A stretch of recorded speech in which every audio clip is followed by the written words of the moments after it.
कभी सोचा है कि एक गलत फैसला और सब कुछ दांव पर कैसा लगता होगा। आज हम ट्रेडिंग की इसी कड़वी सच्चाई को समझने वाले हैं, एक ट्रेडर की कहानी से जिसने अपनी सबसे दर्दनाक, सबसे महंगी गलतियां की। नहीं, ये रातों रात अमीर बनने की कोई कहानी नहीं है, बिल्कुल नहीं।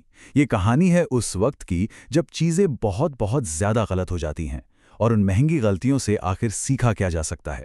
तो बैकग्राउंड भी अच्छा था, कॉन्फिडेंस भी बढ़ रहा था, सब कुछ एकदम सही रास्ते पर लग रहा था।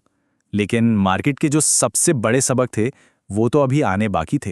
तो चलिए सीधी पहली बड़ी गलती पर आते हैं।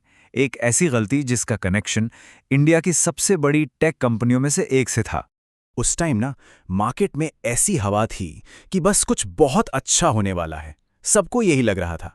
और इसी हर्ड मेंटालिटी में, या कह लें कि जोश जोश में, मनीष ने एक बड़ा दाव लगा दिया। सोचा कि स्टॉक तो अब आसमान छूने वाला है। मार्केट के लिए ये एक शॉक था, किसी ने सोचा भी नहीं था। और जो रिएक्शन आया वो तुरंत और बहुत ही भयानक था। स्टॉक इतनी तेजी से नीचे गिरा कि एक ही झटके में उनकी पूरी ट्रेडिंग कैपिटल का 1/4 से ज्यादा हिस्सा साफ हो गया।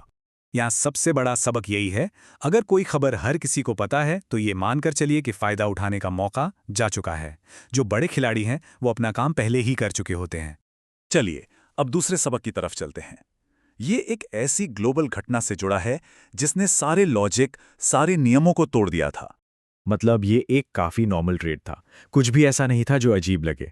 लेकिन इसके बाद जो हुआ वो बिल्कुल भी नॉर्मल नहीं था। अब जरा इसको समझिए। यहां सिर्फ सारा पैसा डूबा नहीं, इसका मतलब था कि जो तेल चाहिए भी नहीं, उसको खरीदने के लिए उल्टा पैसे देने पड़ रहे थे।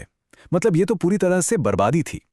इस रिस्क की गहराई देखिए जरा। सिर्फ 1 लाख रुपए का निवेश रातों रात 5 लाख रुपए के नुकसान में बदल गया। मतलब जितना लगाया था उसका 5 गुना घाटा। यहां सबक एकदम साफ है। जैसे ही किसी ट्रेड को ओवरनाइट छोड़ा जाता है तो कंट्रोल भी हाथ से चला जाता है। उसके बाद सब कुछ दुनिया भर में हो रही घटनाओं पर ही निर्भर करता है। तो तीसरा और सबसे बड़ा लॉस, ये किसी खबर या क्रूड ऑयल जैसी ब्लैक स्वॉन इवेंट, मतलब ऐसी चीज जिसके बारे में कोई सोच भी नहीं सकता, उसकी वजह से नहीं हुआ। नहीं, ये हुआ एक बहुत ही पर्सनल वजह से। ईगो, यानी अहंकार। ईगो इतना हावी हो गया था कि उन्होंने बाजार के एक साफ और मजबूत ट्रेंड के खिलाफ दाव लगाना शुरू कर दिया। वो ये मानने लगे थे कि बाजार गलत है और सिर्फ वही सही है। वो असल में मार्केट से लड़ रहे थे, और मार्केट जैसे जैसे ऊपर जा रहा था वो अपने लिए और भी गहरा गड्ढा खोदते जा रहे थे।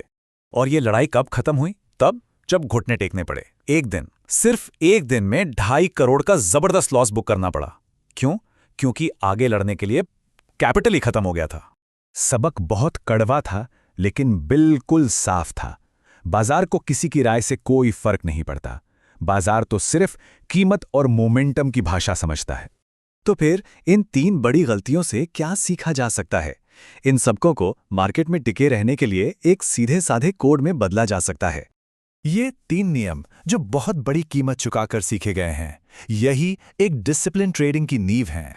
और ये आखिरी बात ये समझाती है कि डिसिप्लिन सिर्फ कोई स्ट्रैटेजी नहीं है, ये बाजार के खिलाफ एक ज़रूरी बचाव है, क्योंकि बाजार बड़े से बड़े ज्ञानी ट्रेडर को भी झुकाने की ताकत रखता है। ये एक बहुत गहरा सवाल है सोचने के लिए, क्योंकि जैसा कि इस कहानी से साफ है, सबसे कीमती सबक अक्सर वही होते हैं जिनके लिए हम सबसे बड़ी कीमत चुकाते हैं।